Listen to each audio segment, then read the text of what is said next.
Welcome to the Old Time Radio Westerns. I'm your host, Andrew Rhynes, and let's get into this episode. This episode is going to be The Lone Ranger. Original air date is May 17th, 1944, and the title is The 13th Time. Lucky number 13. Let's get into it, and I hope you enjoy.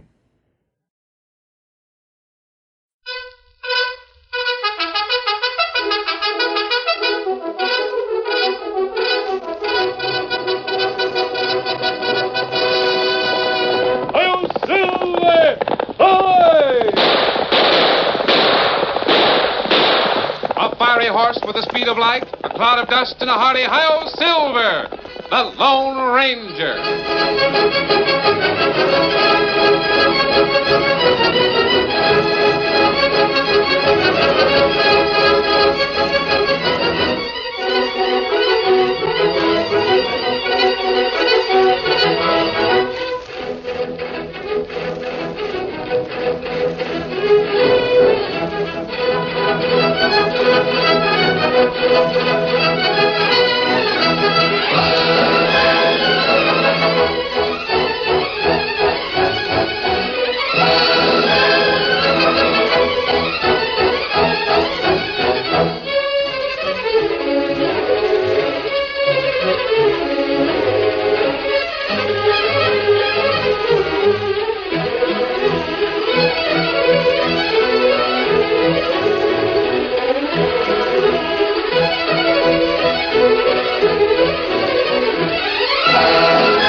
With his faithful Indian companion, Tonto, the masked rider of the plains led the fight for law and order in the early western United States.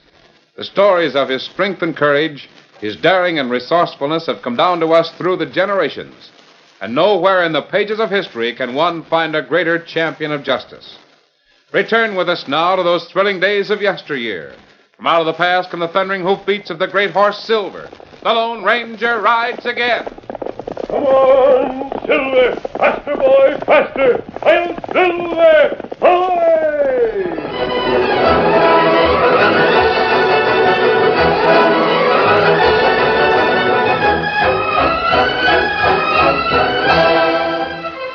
Big Mike Stiller had run circles around every lawman of the Southwest. 11 times he'd been in jail, and 11 times he'd walked out, laughing. There were no testimony, for those who knew refused to testify, or Mike was mean and ruthless to anyone who dared cross him. And now, Big Mike, 200 pounds of bone and muscle and brains, was walking out of the Rimrock jail, laughing in the face of Sheriff Tom Wiley. Yeah, you law dogs are wasting your time, Wiley. Just wasting your time. Yeah, and mine, too. I'd like to waste more of your time, Mike. I'd like to waste about 20 years of it for you. Give me back my shooting iron, Sheriff, and I'll be on my way. Yeah. Take it and travel. And remember, if I ever get a chance to give you the works, I'm going to do it. Sure, I know. Yes, sir, this makes 11 times I've been in jail, you know that? And there ain't been one yet could hold me. Well, adios, badge man.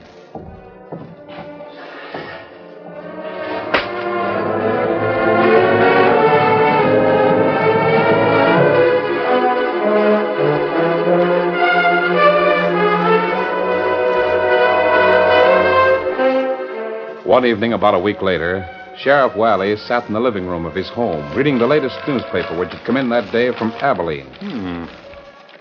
Sure is a pile of folks coming west these days. Suddenly, the young sheriff stiffened in his chair. Without warning, the cold muzzle of a gun barrel was pressing against the back of his neck. Who are you? Turn around and see for yourself, Tom. What? Well, of all... The Lone Ranger.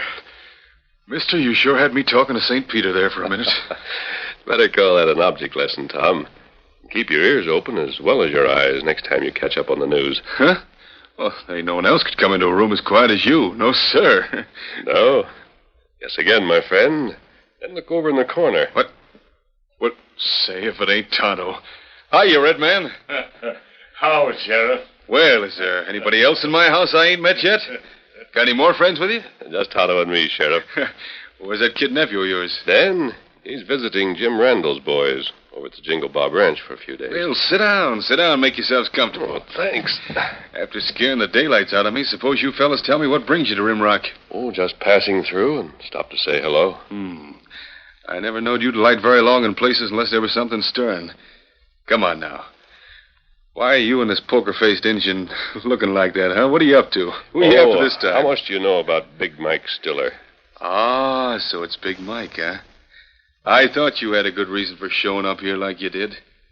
Big Mike. Now, there's a gent for you. If that fella worked as hard at being honest as he does at being a crook, why, say, he could be a big man around here. Yes, there are men like Big Mike everywhere. Have you seen him lately? Sure, I had him in my jail not more than a week ago. But, like always, we had to turn him loose. Now, I know just as well as I'm sitting here that it was Big Mike Stiller stuck up the bank right here in Rimrock a month ago. But do you think we can prove anything? Everybody's afraid of the devil.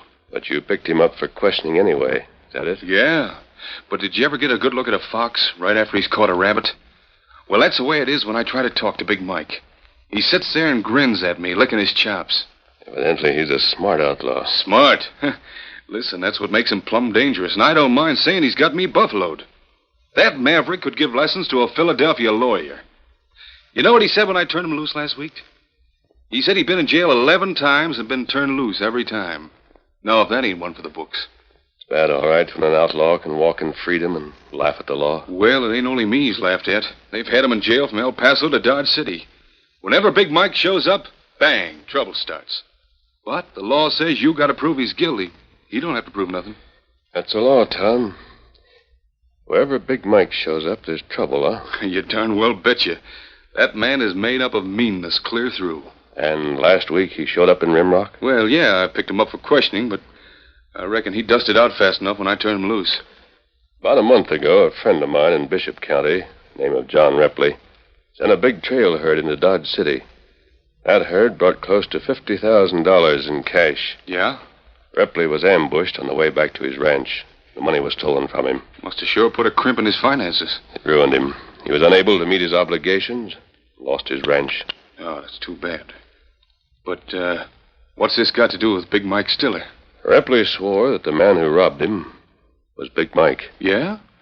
Well, seems like it'd been a simple thing to pick up Stiller and have him come face to face with your friend. Yeah, that's one thing about Big Mike. He don't never hide. Yes, I know. He was rounded up in this case and charged with the crime. Did Repley identify him? Yes. Repley had to admit that the man who robbed him wore a mask, which made it possible for him to be mistaken. Well, even so. Big Mike, in his usual manner of laughing at the law, produced 4 people who swore that he was in the New Mexico territory, 1,000 miles away when the robbery took place. Well, I'll be jiggered. You see? That's what I've been telling you. That slippery rascal's too foxy to live. I heard a few days ago that you had arrested him, Tom. That's why I headed for Rimrock. And if he's planning something around here... Don't worry, he ain't. I gave him his walking papers a week ago. He ain't likely to... Kimasabi, Sheriff. What is it, Tonto? Rider come plenty fast. Good work. The sheriff's going to have company. We'd better get out of sight for a moment. Tonto, you sure got keen ears. Well, I'll go see who it is. Whoa. Hey, Sheriff. Yeah? What are you so all-fired pop-eyed about? Listen, I come up as fast as I could. Figure you better know right away. All right. What's bothering you? Because there's going to be trouble in town before morning if you don't get busy. I seen him my own self. Heard him telling everybody. Well, you long-winded galoot. What are you talking about? What trouble? Seen who? Heard who? Get to the point. I seen Big Mike Stiller, that's who. Yeah, and I heard him telling all over town he was going to eat you up in no time at all if you come messing around while he was in town. He's been drinking, Sheriff, and he sure is acting mean. Big Mike again, huh? Just wanted to let you know, Sheriff. You better keep out of sight. Keep out of sight? Why, you rattle-headed numbskull. Who do you think's sheriff around here, me or Big Mike? You go tell that curly wolf I'm on my way down there right now. If he ain't going when I get there, he's going to stay in my jail for another visit.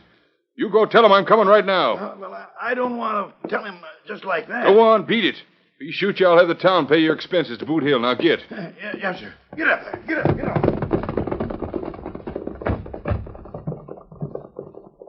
Well, I reckon you heard all of that. Sounds like Big Mike is on the prod, Sheriff. Well, that suits me.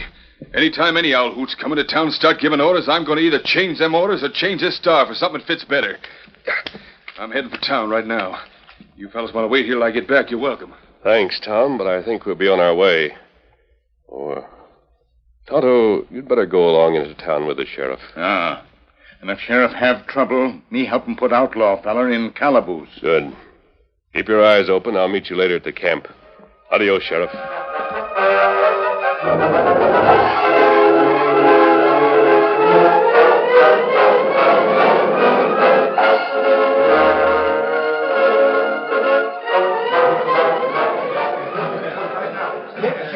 Well, now, look who's coming. Howdy, Sheriff. Mike, I told you once before. Your company ain't wanted in Rimrock. I'm a-staying right here. All right, then. You can stay in jail till you're ready to leave. Kind of fast pulling that shooting iron, ain't you? I can pull the trigger even faster. Let's go. You might be making a mistake, Sheriff. Shut up and get moving. Pronto.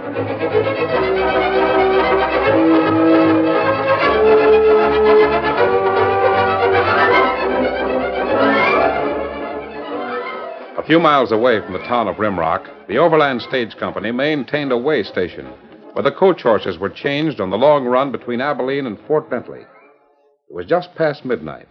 Inside the way station, old Joe Bailey glanced nervously at his watch and went again to the door to listen.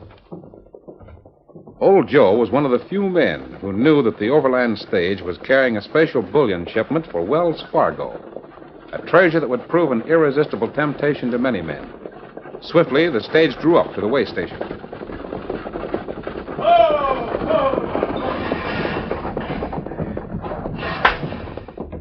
You're sure popping leather tonight, ain't you, Bub? You said it, Joe. Come on, Raleigh. Give me a hand to unhitch and change horses. Raleigh, do you hear me? Come on, get down off of there. Hey, look out! Here, you can take Raleigh. He can't hear nothing, gents. Get up, boy. Get up. Somebody slugged your guard. He tossed him on the ground there and is stealing your stagecoach. Hey, come back here. Look out, Bob! That fireman's shooting for keeps. Get back! Joe, you hurt? Got me right in the bread basket. Some murdering coyote. I'll get a horse and chase him. Wait, Bub. It's no use. Go get posse. Go Rimrock. Tell Sheriff Big Mike Stiller. Big Mike Stiller, huh? Joe recognized Big Mike. We'll get him, old-timer. We'll get him. We'll get him for you, Joe.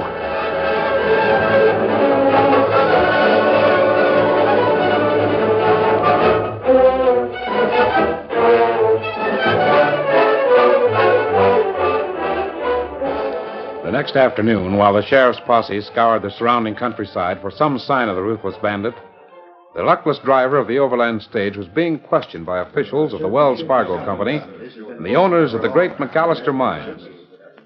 Bruce McAllister raised a hand for silence and spoke to Bub, the driver. Listen, Bub. Now you be real sure of what you say, because a lot depends on it. Did old Joe Bailey say the man that stole your stage is Big Mike Stiller? That's what Joe said, Mr. McAllister. All right, that settles it. Boys, I think we've really got something to hang that buzzard with this time. But Sheriff Wiley says Big Mike's been in jail over at Rimrock for 2 days. I don't give a hang what Tom Wiley says. Old Joe said Stiller was the outlaw, didn't he? So far as we know, who's to say that Tom Wiley ain't in cahoots with Big Mike, huh? If you ask me, Wiley is Big Mike's partner. For all we know, maybe has been right along.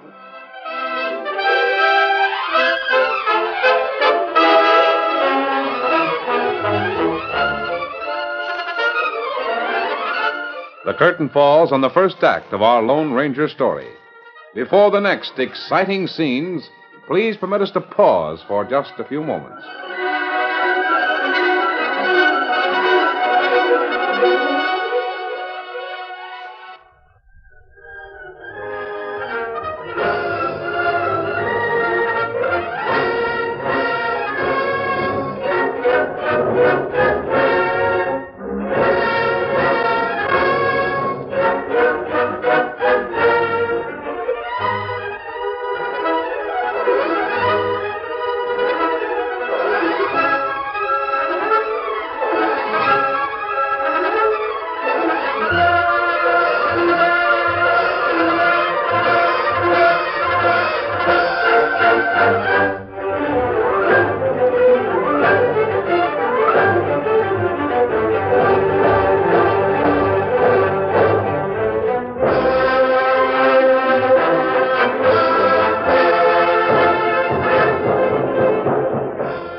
Now, to continue our story.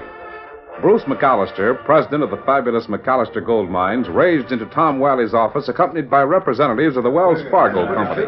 Wiley, I'm talking straight from the shoulder, and you can like it or lump it. I don't care which. Go ahead. Get it off your chest. Joe Bailey worked for me for 35 years. Never told a lie in his life, to my knowledge. With his dying breath, Joe said that Big Mike Stiller shot him. I know. Joe seen Stiller 100 times. He ought to know... Now, listen, McAllister, you don't have to get tough with me.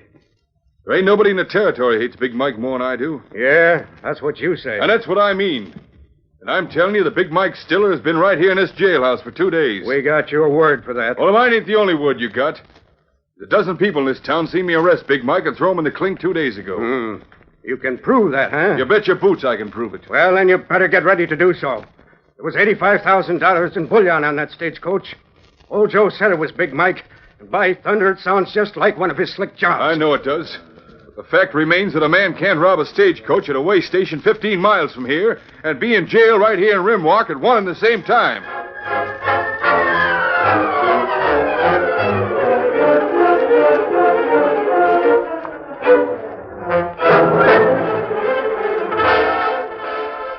The sheriff's posse found the abandoned stagecoach overturned in the foothills, the horses in a hopeless tangle of broken harness. But the 3 heavy boxes containing the gold shipment were gone. And so was every trace of the man who'd stolen the treasure and killed old Joe Bailey. It was dusk when the stalwart Indian Tonto rode into the Lone Ranger's camp. With him was the young sheriff, Tom Wiley. Howdy, Lone Ranger. Hello, Sheriff. Hello, Tonto. Well, Tom, you were right about one thing. Huh?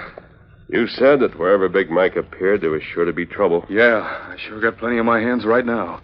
The McAllister ain't making things any easier. Tell me what happened. Listen, there ain't a man alive could break out of that jail, leastways now without leaving plenty of sign. And if he did, he sure wouldn't be foolish enough to come back to the place. That big devil, he's made life miserable for me for 3 years. I'd almost give my right arm to put him away for keeps. Yes, I know, Tom.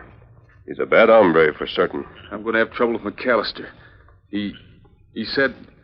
Yes? He's made the remark that I might be Stiller's partner, which would explain why Stiller's been so successful. Well, I think we all know better than that. A feller him lose plenty gold. Maybe him excited. Sure he's excited. But that don't give him no call to run me down, does it? I've been trying to hang something on Mike Stiller for years, while McAllister's been getting rich and fat with his gold mines. I think we better start at the beginning of this thing, Tom. Now, let's go back and go over the whole thing right from the start. Tell me everything you know about Big Mike. But don't you see, he couldn't have possibly been in on this robbery. A man can't rob a stagecoach while he's in jail. It is a rather unusual method. But let's not forget that our friend Stiller is a very unusual criminal. I'd a heap rather have you and Tonto ride out with me and try to pick up the trail from where that stagecoach was wrecked. Oh, that's not good now. Posse been there and them spoil trail. Tonto's right, Sheriff. If there was a decent trail to follow, the men who have been there already would have spoiled it. Well, let's have your story from start to finish.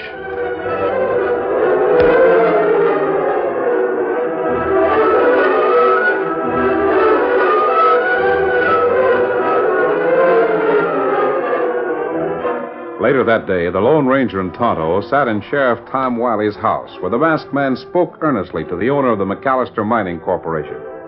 At first, the man was furious to realize that he'd been summoned to discuss his personal affairs with a stranger wearing a mask. Then, when the sheriff identified the Lone Ranger, McAllister sat up and paid close attention. A little later, at the Rimrock jail... Sheriff, I reckon I owe you an apology. Just how do you figure, McAllister? Well, I've been checking up on what you told me, and so far I've run into a dozen people that seen you arrest Big Mike and put him in jail the other night. Huh. Too bad you couldn't have took my word for it in the first place. Well, now, there ain't no call for hard feelings, Sheriff. It's only, well, I was naturally upset at losing so much money. Sure, I understand. I thought sure it was Big Mike. But I reckon we all make mistakes at times. Sure. Wells Fargo's got a couple pretty good men on the case. They picked up a trail out where the stagecoach was wrecked. Well, they did, huh? Yep. Whoever it was headed right straight out for the Badlands. Don't know whether they'll ever catch him in there or not. Well, just wanted to tell you I'm sorry I got ornery about the thing. No hard feelings? Of course not. Like you say, we all make mistakes at times. Mm-hmm. Well, so long, Sheriff. Bye.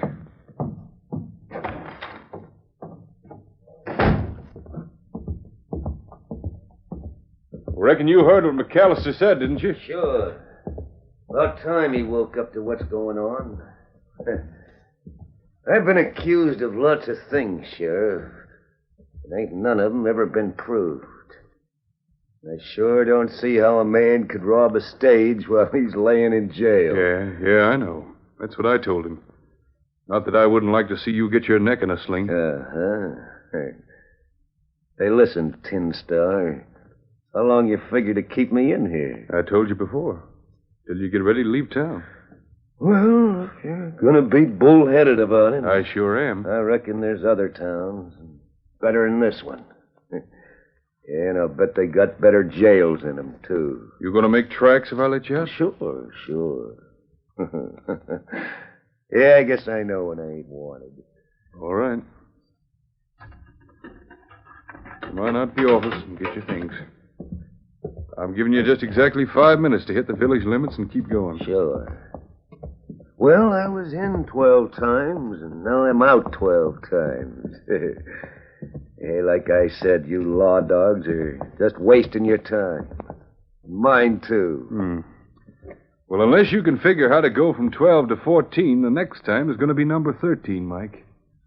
And believe me, that's an unlucky number. You believe in that junk, Sheriff? Me, I ain't superstitious. No, sir.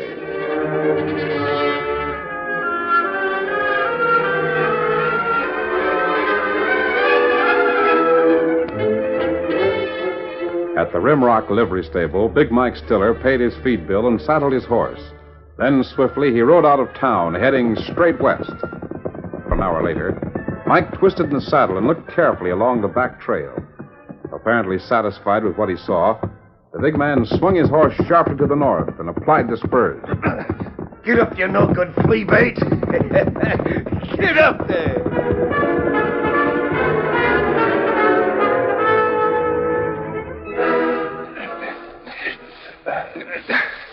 Easy now.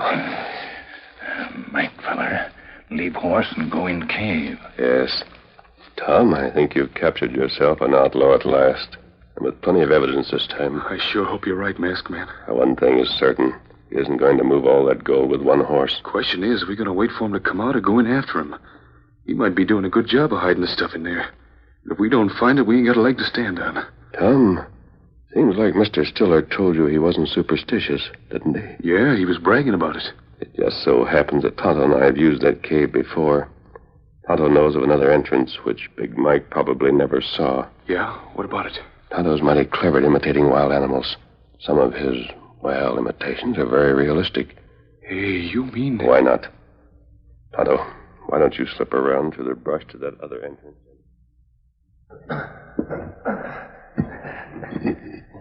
This is hard work with awful good wages. I get this stuff hidden here proper. Didn't have time the other night. And it'll be safe here for 1,000,000 years. If I can just... Hey, what in the name of... Must be a mountain lion's den back there. I can shoot mountain lions. But I can't see them.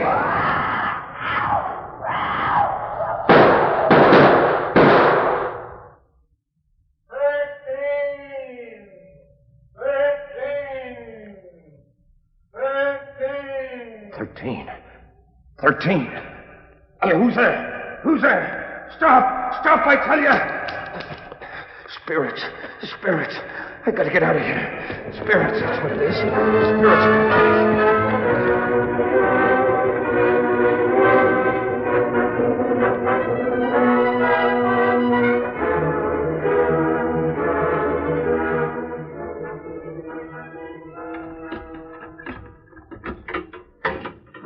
You go, Mike. This will make 13 times, won't it? Yeah, you won't keep me here, badge man. Just a minute. This time you're staying, Stiller. Let's have the key. What are you talking about? You don't understand, huh? I'll explain. About 10 days ago, you hit upon an idea for the perfect crime. A crime that would happen while you were in jail.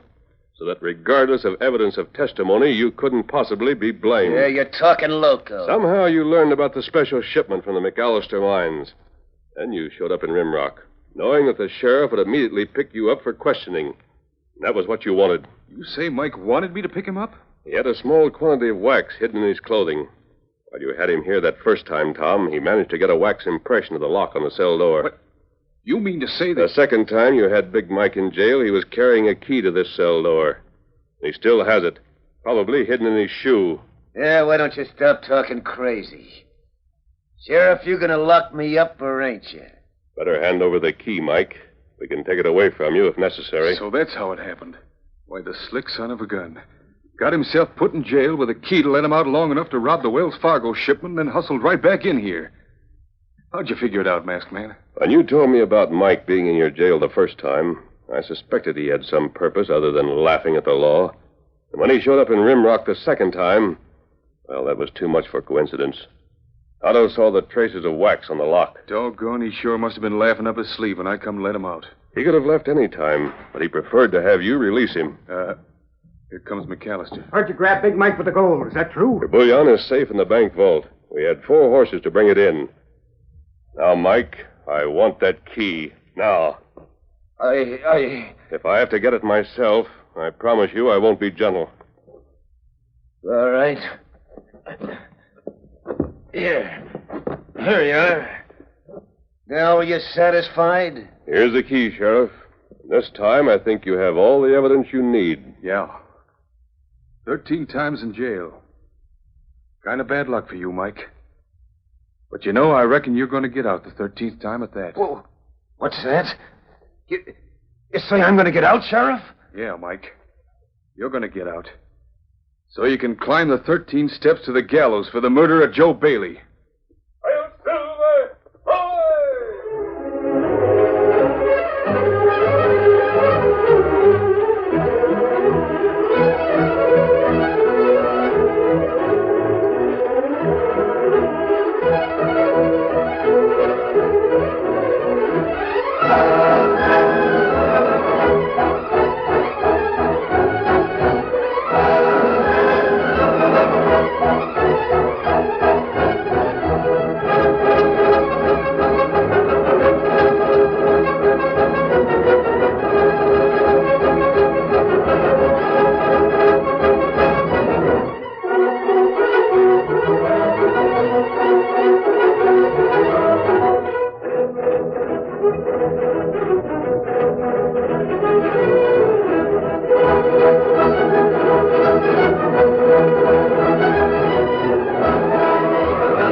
The story you have just heard is a copyrighted feature of the Lone Ranger Incorporated.